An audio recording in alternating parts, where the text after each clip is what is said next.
So, Superintendent Joy Hofmeister, a lot of new statewide officials. You're one of the few that's returning back to office. Just talk about this day, not your first term, but entering your second.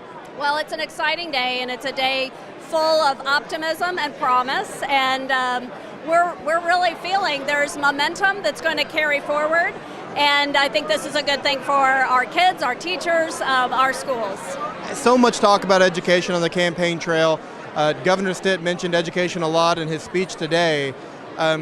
Where do you feel like Oklahoma schools need to go this next year? I know you guys have already been doing a lot of work on the reform effort. Some things that maybe the governor has mentioned, you guys have been well underway. What does 2019 need to look like for Oklahoma schools? You know, I think that moving forward, we need to make certain that all schools are teaching our new academic standards for math and reading and science, and now social studies are coming with their revisions. This is very, very important. If we aren't teaching those standards, we aren't going to see those outcomes lifted. Then I think the other part is that we're going to see a continued focus on teachers and making sure that we have competitive pay and that we are also bringing dollars into the classroom and meeting the needs of children with our focus on trauma-informed instruction. So for us, it's about whole child, whole school, whole community.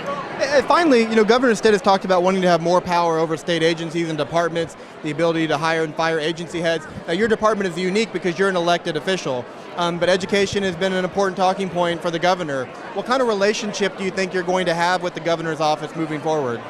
So far it's been very collaborative, very open, which is very promising.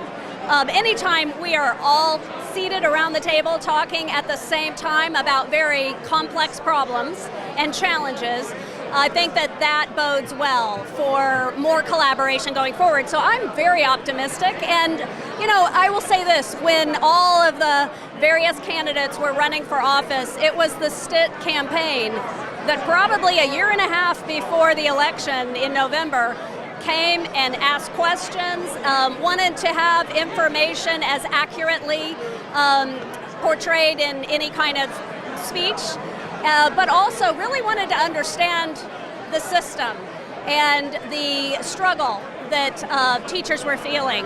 And they wanted to understand the funding formula. So for me, those are all really positive indications of a sincere interest to understand deeply something that is very complex.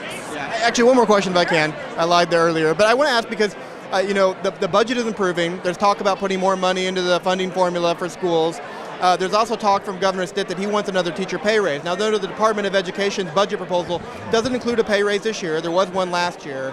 I mean, I don't think you would turn down a pay raise, but how do you balance putting more money into the formula versus the teacher pay raise? And just because, every dollar that's taken from one is, where do you go forward on that? Okay, so yes, we want to see a teacher pay raise to be the top in the region, and then not stop there, but move to be nationally competitive.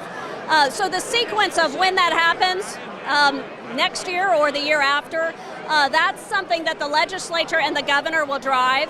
What we will continue to keep as our focus, though, is that we do need to support teachers in classrooms with their students to have more resources. We need to have more textbook technology, and then training. Training is key for teachers. All of this it can't be an either or. It needs to be and both, and we will get there. Well, State Superintendent Joy Hofmeister, elected to your second term. Congratulations. Enjoy the night. Thank you.